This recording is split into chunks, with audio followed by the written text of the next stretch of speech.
देखिए इस चीज़ का अंदाज़ा किसी को नहीं था और ये उस वक़्त जो है ना पॉलिटिकल माइलेज लेने के लिए किया गया था और इसके रिperकशंस का किसी को अंदाज़ा नहीं था कि इसके नुकसानात कितने होंगे और मुल्क को कितना नुकसान होगा। उस वक़्त जो देखें पॉलिटिकल माइलेज के लिए ये किया गया और पॉलिटिकल माइलेज मिली भी। उसकी वजह देखें ना, हमारे यहाँ अवाम के माइंड में ये डाला गया है कि जी अमेरिका के खिलाफ जो भी नारा लगाएगा वो जो है बड़ा कामयाब होगा। तो वो नारा लगा दिया गया था अमेरिका के खिलाफ और ये साइफर के, और उसके कुछ ही दिन बाद मैं आपको बता दूं बाकायदा मीटिंग हुई थी पार्टी में और ये तय किया गया था कि जी अमेरिकन के अगेंस्ट नहीं बोलना है और हमको साइफर के ऊपर कोई बात ही नहीं करनी है। तो देखे वो उसकी वजह के बाद में रियलाइज हुआ कि देखे जी हमने मतलब हम ज्यादा बाहर निकल गए। अब जो ये जो हुआ है, ये जो फैसला आया है मैं कहूंगा कि देखिए ये फैसला एक्सपेक्टेड था। उसकी वजह ये है कि बहुत सारी चीजें डॉक्यूमेंटेड हैं, ठीक है ना। और ये एक चीज है कि ये फैसला देखे ना, लोग तो समझ रहे थे कि जी ये फैसला ऐसे आएगा कि जी फांसी हो जाएगी और उसकी सजा होगी और लोगों को बड़ा हाइप क्रिएट किया गया था, चाह रहे थे कि जी देखिए एक चीज मैं बता दूं, अब ये फैसला जो आया है ये मेरे ख्याल से देखें अगर हम अदालतें जो है रेट ऑफ द गवर्नमेंट और जो चीजें देखें ब्लैक एंड वाइट है उसके ऊपर तो देखें जो है जजमेंट होना चाहिए।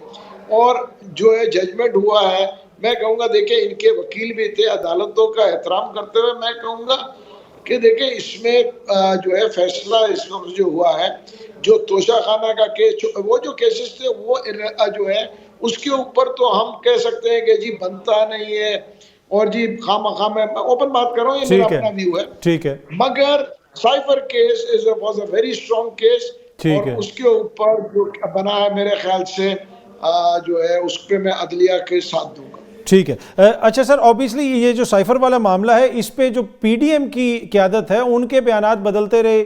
जब आप लोग साइफर की बात, जब आपकी हुकूमत जो है साइफर की बात करती थी उस वक्त जो है वो लोग ये कहते थे कि ऐसा तो कोई मामला ही नहीं है, ये बिल्कुल झूठ है, ना ऐसा कोई ख़त आया ना कोई ऐसा साइफर आया। अब जो है उनका व्यू कंप्लीटली चेंज हो गया, वो ये कह रहे हैं कि नहीं जनाब ये देखें ये बड़ा नुकसान हुआ। आप भी उनके मौक़िफ़ की तायद कर रहे हैं कि जी बड़ा नुकसान पहुंचाया आपकी हुकूमत ने, आपके वज़ीर आज़म ने, उस वक्त के वज़ीर आज़म ने। देखिए एक चीज़ मैं आपको बता दूं, देखिए नुकसान तो पहुंचा है, इसमें तो कोई दो राय नहीं है। उसकी वजह यह है कि हम अमेरिका जैसे पावरफुल मुल्क के साथ खामा में उनको जो है लड़ाई झगड़ा करना और उनके साथ जो है हम अपने ताल्लुकात ख़राब करना, ये मुल्क के लिए तो नुकसानदेह है। इसमें तो मेरे ख्याल से कोई आदमी डिसएग्री नहीं करेगा, देखिए ना। और वो भी सिर्फ पॉलिटिकल माइलेज लेने के लिए। देखिए पॉलिटिकल माइलेज लेने के लिए अगर मैं किसी मुल्क के साथ अपने ताल्लुकात ख़राब करूं तो ये तो मैं पाकिस्तान के साथ ज्यादती कर रहा हूं। ठीक है। अच्छा सर, आप थोड़ी सी जरा मुकामी सियासत की भी बात कर लेते हैं। इस्तेकाम पाकिस्तान पार्टी को सिंध में मुश्किलात का सामना तो नहीं है? हालिया दिनों में हमने देखा कि MQM और पीपल्स पार्टी के दरमियान भी कुछ कशीदगी वगैरह हुई। आप लोगों की ग्राउंड पे क्या सिचुएशन है वहां पे? देखिए अल्लाह का बड़ा करम है, अब तक जो है हमें जो है किसी कशीदगी का कोई प्रॉब्लम नहीं हुआ, ना पीपल्स पार्टी से हुआ ना MQM से हुआ। उसकी वजह यह है कि हम जो है बेसिकली अपने कैंपेन कर रहे हैं, हम किसी के उसमें इंटरफेयर नहीं कर रहे हैं। अगर किसी ने अपने झंडे लगाए हम अपने झंडे लगाए। होना भी यही चाहिए कि सारे पॉलिटिकल पार्टीज एक दूसरे को बर्दाश्त करें और जो अवाम जिसको वोट दे उसको एक्सेप्ट करें।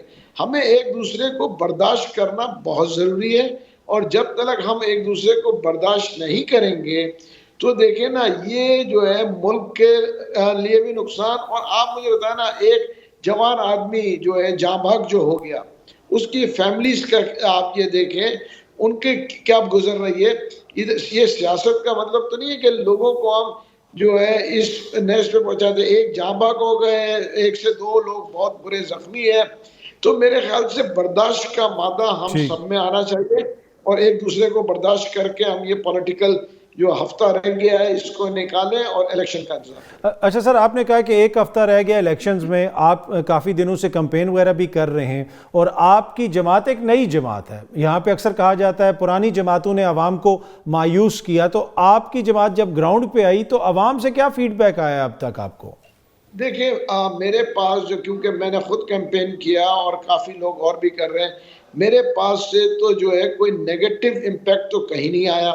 जो, क्योंकि लोग समझते थे कि जी नेगेटिव इम्पैक्ट आएगा, वो नहीं आया। और कुछ जगहों पे, ये भी मैं बड़े ओपनली कहूँगा, कुछ जगहों पे पॉजिटिव आया, कुछ जगहों पे लोगों का आज भी माइंडसेट है कि जी पुरानी जमातों के ऊपर, इसमें कोई शक नहीं है। कुछ लोग पीपल्स पार्टी के लिए हमें कहते रहे कि जी हम पीपल्स पार्टी को वोट देंगे, कुछ कहते रहे एमक्यूएम को, कुछ कहते रहे हम पीटीआई के कैंडिडेट को देंगे। तो हमें कोई बुरा नहीं लगा। देखिए, इसमें बुरा लगने की क्या बात है? हर आदमी की अपनी सोच है। अगर किसी ने पीटीआई को वोट देना है वो पीटीआई को दे, किसी ने एमक्यूएम को देना है वो एमक्यूएम को दे, किसी ने जो है पीपल्स पार्टी को दे। बिल्कुल सर, लोग तो अपनी मर्जी से वोट देंगे, कोई पीपल्स पार्टी को वोट देगा, कोई एमक्यूएम को वोट देगा, कोई आज़ाद लोगों को वोट देंगे। अब जो सिंध में आज़ाद लोग हैं जो आपकी साबका पार्टी से जिनका ताल्लुक है, क्या उनसे भी आपके राब्ते हैं? कोई आज़ाद जीत के आपकी जमात में शामिल हो सकता है सिंध में? जी, हमारे देखिए, मेरे काफी लोगों से राब्ते हैं और पंजाब में, सिंध में भी राब्ते हैं। और ये बहुत मुमकिन है कि जो आज़ाद जीतेंगे उनमें से बहुत से लोग दूसरे पार्टीज को ज्वाइन करेंगे। उसकी वजह है, उसकी वजह ये है कि देखें, वो लोगों को जवाब दें कि लोगों के काम हलकों में काम हो, लोगों के इश्यूज को सॉल्व करें। देखें, यही गलती जो हम हुकूमत में रह के हमने जो जो हुकूमत में हम अपोजिशन में भी बैठते, तो कोई चीज़ देखिए, पॉलिटिकल एक सिनेरियो चलना चाहिए और लोग ये चाहते हैं कि जी उनके इलाके में काम हो, लोगों को रिलीफ मिले, लोग महंगाई में मर गए। सिर्फ जो है हम तनकीद बराए तनकीद ना करें, या इसको आप कहेंगे जी हम रोडों पे बैठेंगे और अगेंस्ट जाएंगे।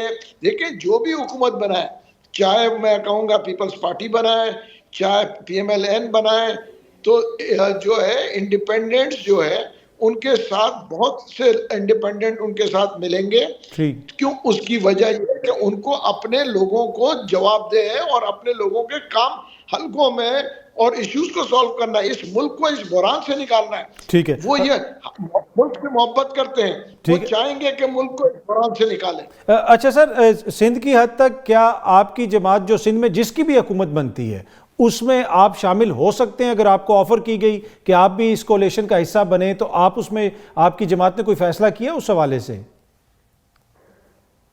जी बिल्कुल, मैं कहूंगा कि आईपीपी जो है, जो उनके साथ क्यों नहीं शामिल होगी।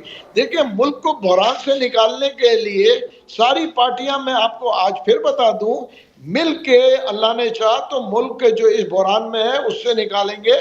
महंगाई को जो है कंट्रोल में लेके आएंगे, उसको कम करेंगे। लोगों को रोजगार चाहिए। देखिए ना, लोगों को ये नहीं चाहिए कि जी फलाना आदमी लीडर। देखिए, लीडर बिल्कुल बहुत सारे, मगर आप मुझे बताएं कि लोगों के घरों पे फाके हो रहे हैं, महंगाई जो है उनकी कमर तोड़ रही है, और हम जो है उनको कहेंगे नहीं जी हम तो रोड पे आएंगे। ये कहाँ का इंसाफ है? अपने मफाद के लिए दूसरे को कुर्बान करना, ये तो मेरे ख्याल से कहीं का इंसाफ नहीं है।